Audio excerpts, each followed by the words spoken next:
All right, I wanted to show you a video on, we were talking here about the transmission, pressing in the transmission to the proper depth.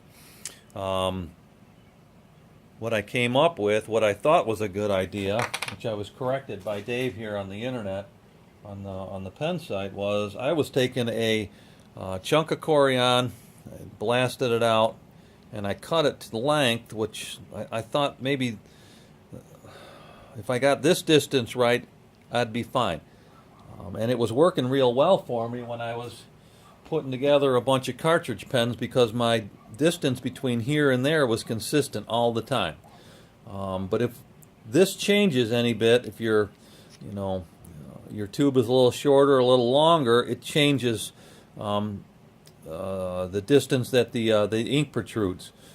So Dave was correct in that. So what I thought was, I looked at the Craft Supply, they make a jig, and I said to myself, I can make something that's going to work. I got a shop, I got tools, I got material, let's make something that works. So what I came up with was, you guessed it, just a chunk of half-inch PVC, and what I do is, what I think will work, I tried it out once, and it works.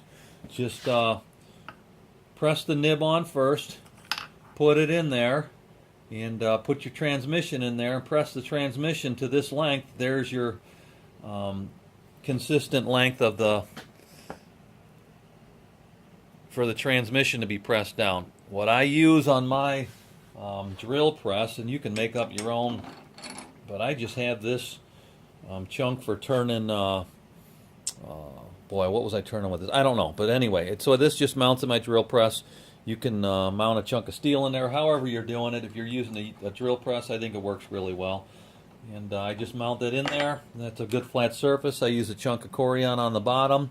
Press your nib in first, put your transmission in there, press it to that, and that should be your consistent length for the slim lines. You can do that for the Euros or anything else that's got a 7mm. Just make the tubes to the right length. Once you figure it out, I just mic'd it out, and I figured out my distance between my nib and that, and then I cut a chunk of PVC. So I don't know. Hope that helps.